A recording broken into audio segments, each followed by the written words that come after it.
It's also an honor for me to speak here, because the issue is very, very important, and indeed I'm very engaged in the Middle East policies as member of the Committee for Foreign Affairs, especially when it comes to Israel and Jewish life, and but everything depends on everything. So, ladies and gentlemen, I'm very pleased to have the opportunity to speak to you today about a crisis that has been going on for years, one that seems far away to many, especially in Germany, also in the politics, but affects us all. Today, for the first time in years, the guns in Yemen have finally fallen silent. The only 2 months old ceasefire offers a desperately needed relief for the population of a country that has been suffering since unbelievable 7 years. For far too long, Yemen has been the sense of grievous human misery. But the road to lasting peace is still long. Only time will tell whether the calm will last or even lead to a sustainable peace process. Ladies and gentlemen, the current ceasefire must not blind us to the fact that the humanitarian situation in Yemen remains dire. Unbelievable, 21 out of 30 million people are still dependent on humanitarian aid. At the same time, the sorrow and anarchy of the conflict have opened gaps for terrorist organizations like Al-Qaeda or the Islamic State to creep and establish foothold. These terror organizations have managed to exploit the suffering of the civilian population to grow in numbers and expand their reach. Unfortunately, regardless of this ceasefire, they still remain the threat to Yemen's stability as well as the global security. Friction among regional actors, including Iran, Saudi Arabia, and United Arab Emirates, is also likely to prolong the war, and especially the brutal regime of the Houthi movement and the country's north remains a cause of concern. God is great, death to America, death to Israel, cursed be the Jews. Victory to Islam.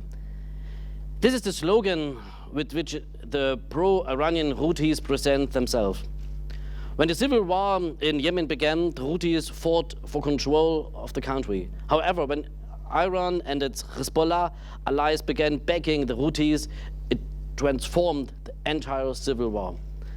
The Yemeni civil war was turned into an international proxy war for control over the country and for the hegemony over the entire Arab peninsula. All sides of the conflict are reported to have violated human rights and international humanitarian law. Yet, the Houthis' use of the indiscriminate violence has contributed to the humanitarian situation in Yemen being the worst in the world, as the UN puts it. The Houthis have established an efficient police state in the area under their control that does not tolerate dissent. Freedom of the press, freedom of speech, and freedom of assembly are not guaranteed, even they not exist. And for me, as a member of a parliament coming up from a liberal party, staying for a free world, for free election, for free press, it is unbelievable how crazy these times are. Not only in Yemen, of course, it is very, very, very crazy, but also in other authoritarian countries in this world, Iran, China, Russia, and I think we have to be very, very close together. All people, they want to fight for a free world. They want to fight for living in freedom. I have 3 daughters, and I do not want that they sometimes want to wake up in a world some dictatorship will draw down the light or say, okay, you cannot live in this, you cannot live in this way. I want that they grow up in the world. They can decide by their own what they want to learn, who they marry, whether they marry maybe women or men. It doesn't matter. It's their own decision, and not a decision of a government or of a society how you want to live. And I think this is the most important thing. You are sitting together, fighting for a free liberal world. Ladies and gentlemen, we must not forget that Iran still provides assistance for the Houthis de facto rule. It is important. Not only in Yemen, also the Hezbollah when it comes to Israel. Iran destroyed everything sounds like liberal world. Iran and Houthis not only share geopolitical interests, but ideological closeness. They speak of resistance against the United States and Israel and practice an anti-Zionist and anti-Semitic ideology. As a result, most of the Jews still remaining in Yemen have now fled the country. Not only in view of our commitment to Israel's security have I believed that the Houthis should have been officially classified in Germany as terrorist group long ago. Of course, this would mean to coordinate it with the UN and the International Humanitarian Organization to ensure that essential relief efforts will not be constrained by this decision. Today, the international coalition needs to hold the Houthis accountable for their continued military aggression in Yemen and against Saudi Arabia and the UAE. And when I listen to German television or to German radio station, I hear a lot of accountability to how can we bring the military from Russia to court. But I think we have also more here about how we bring the Houthis to the court. Then we only focused on main issues. And if another main issue comes, then other issues are a little bit out of the focus, but they are still there. And so the most important thing is to say we cannot accept this, and we have to make them accountable. Not only the Russian military guys, we have also fight that the Houthis sometimes accountable for their aggression against free people. To prevent an Iranian-dominated Arab peninsula and a safe haven for terrorists that threatened us all, an international coalition was formed. At the behest of the Yemeni government, more than 10 countries led by Saudi Arabia stepped in. The military campaign finally led to the sign of the Riyadh Agreement in 2019. And under this agreement, all parties of the conflict agreed to share power in the post-war Yemen, ultimately paving the way for the ceasefire we see today. Still, even with the ceasefire in place, the need for coordination and humanitarian assistance and development cooperation is urgent. It is essential to provide the people of Yemen with still much needed humanitarian resources. These people have been suffering for years and desperately need prospects for a better future. And I think nobody in Germany cannot imagine a little bit what it means to the people. We live in unbelievable, everybody, also the people, they say in Germany they have nothing. They have a million times more than the people in Yemen suffering for the last decade. As hunger and diseases continue in Yemen and the political agreement remains fragile at best, this also places a responsibility on Germany. And this is what we talk about. For years, Germany, in conjunction with our international partners, the US, France, the UK, have supported the Saudi-led coalition. But even before that Germany has been actively supporting the people of Yemen for more than 15 years. While it may not be evident immediately, Germany and Yemen have much in common historical. They too experienced a divided country which was reunified in 1990. And I grew up, no, I grew not up, but I'm getting older, in a world that was not free. I know what it means to start at home, and my parents said after 1 hour drive by car, this was the world. There is no free world. And it changed. And my parents could not decide what they want to study. Other people decided about their life, what to study, whether you study or not. And now I grew up in a world I could do everything, and my 3 daughters too. But I know the time it was different, and our steady support for the provision of humanitarian assistance in Yemen has grown significantly over the years. We focus on providing emergency food aid, healthcare, access to water, sanitation and hygiene, and civilian protection. At the moment, Germany is the third largest humanitarian donor to Yemen. This is something that we have to keep up, of course. Ladies and gentlemen, let me be very clear. Of course, instability in the region also has direct implication for Germany. Because of Yemen's location at the southern entrance to the Red Sea, the Yemen conflict is of utmost strategic significance for Germany's foreign policy and naturally affects German interest as it threatens the stability of the Gulf region.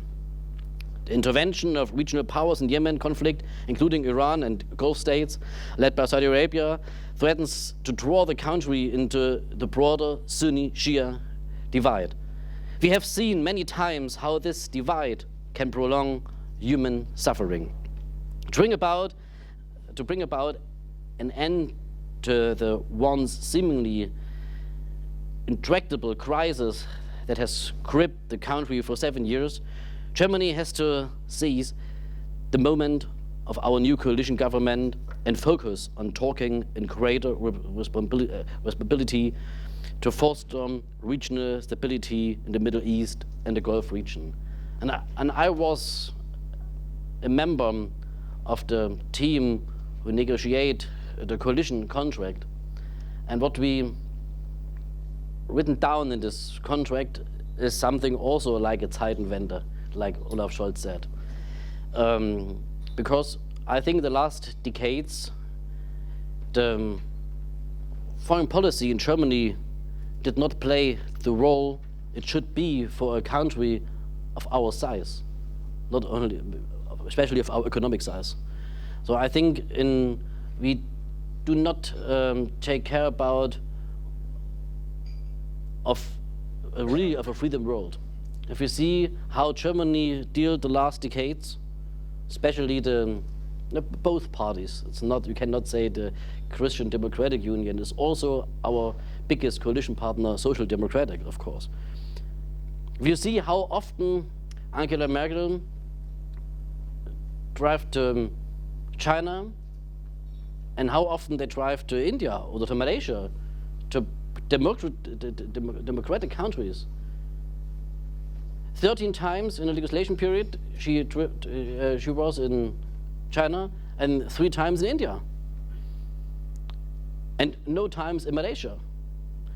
And of course, it sounds a little bit crazy or looks crazy if you form a parliament, like in Kuala Lumpur, for example, you go on way to form, to make a democracy of your country, and you say, okay, what's happened?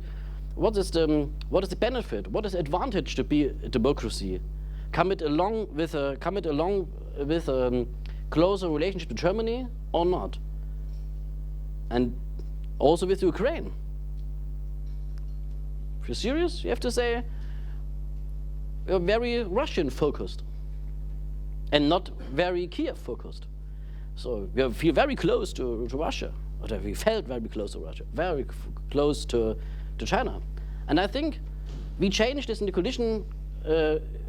coalition contract to change this narrative. We have to stay on the side of a free liberal world, and we have to support all people in the world who fight for freedom world. And of course we want to bring much more engagement in foreign policy. And you see, like our new Minister for Foreign Affairs, Mrs. Baerbock, works. I think it's completely different than Heiko Maas, because she is definitely engaged. She is engaged, and for me, I'm very lucky that she is our new Ministry of Foreign Affairs. For this, we should not only focus on continuing our current efforts under the development cooperation for Yemen, but also look at preventing further proliferation of nuclear weapons in the region. This is especially important when we look at Iran, which is on the brink of producing enough fuel for a nuclear bomb. And for us, it cannot be acceptable that Iran could have a nuclear bomb. Because if Iran would have a nuclear bomb, Israel and other not mind-like lands, especially the free people from Yemen, would not exist. Because this pressure. At the same time, it is critical to uphold and intensify measures to stop radicalization and terrorism together with our regional and national partners. Be it the Houthi movement or Al-Qaeda, these groups not only threaten the people of Yemen, but the stability of the whole region, and the Muslim Brotherhood, of course, too. Sharing information, cutting off terrorist financing, and identifying recruitment networks is something we must shoulder together. We must work together much stronger than in the last decade to fight against terrorist organizations like Houthis, Al-Qaeda, and so on, and especially Hezbollah. For far too long, the hopes of the people of Yemen have been dashed. It is time to seize the moment that the much-needed ceasefire has provided, and stand together. Thank you for your attention, and maybe we have time for questions or not. Okay. Okay.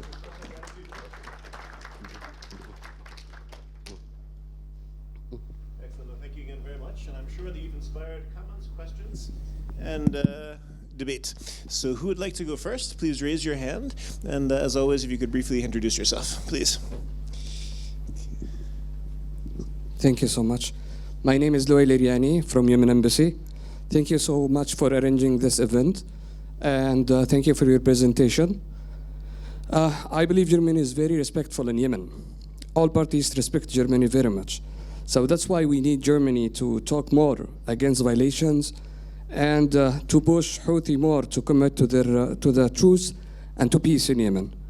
My question is, what Germany can do more to support the truce now, when we know that government of Yemen committed to all points in truce agreement, and the Houthi is refused until now to end the siege in Taiz.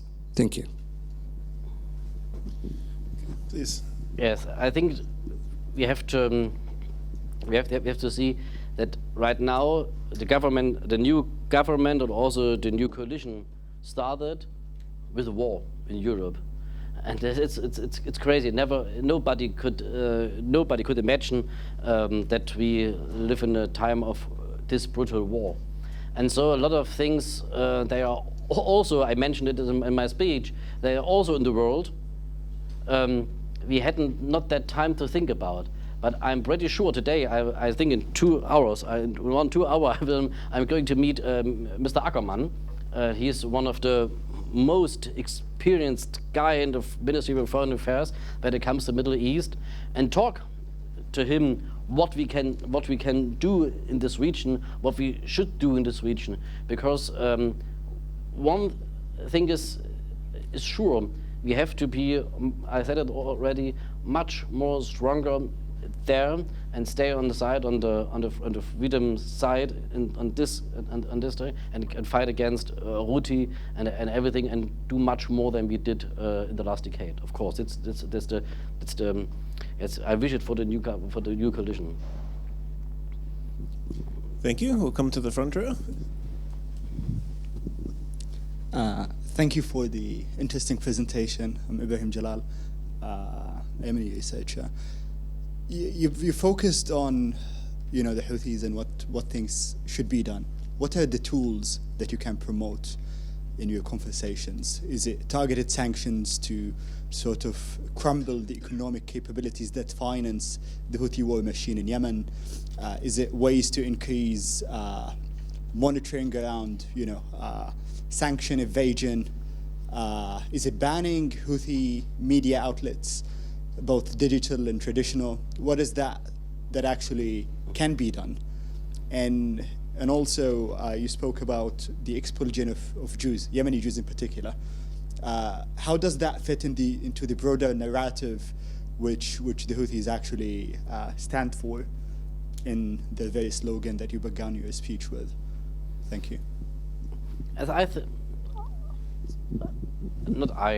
You all, and me too, seen the last weeks, last 2 months, that the government of Germany and also Europe found a lot of tools fighting against bad people. Tools we searched for many years where they are. But now the crisis is in Europe, and now the refugees from Ukraine comes to us. We see it every day in Berlin. More than 200,000 or 300,000 women with children come to us. And I think these tools we have now, we should not only take it for Russia, we should also take these tools for Houthi and their proxies. And if we are very clear to fight for a free world, then we have to say these tools, sanction, banning, everything you mentioned, there are tools we have to use not only against Russia, we have only to use against other terror organizations, but the first thing is you have to mention them a terrorist organization, and this is what we have to change, and then we can have every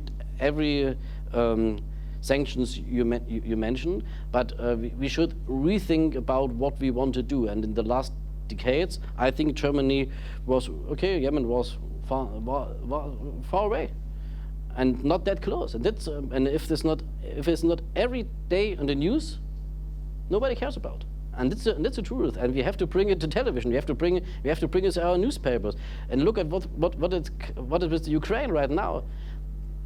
There are 90%, the destroying of the cities in the last week, are much more than 90% of the cities was destroyed. The city taken by the Russian guys. More than 1,000. I cannot say the numbers because it's a secret number. But because my cell phone is there. But you see a lot of destroying, and it's a better situation in the war since the beginning. And if you see in the news, it's not more than first topic, and so it goes down. And that's the issue. We have to bring it every time on the news, and also the situation in Yemen, of course, and to show the people about the crazy guy. Then you have a public meaning that we have to sanction, banning, and so on. What we have to do? Yes, we have all tools, but we found it new. We have to go. Okay, so excuse me. We have time for. Should we bring it to a conclusion then? Okay. So we have a voting. At 1 not a problem. All right. So in that case, let us express once again our sincere gratitude for an excellent presentation. Well, Thank you. Thanks a lot.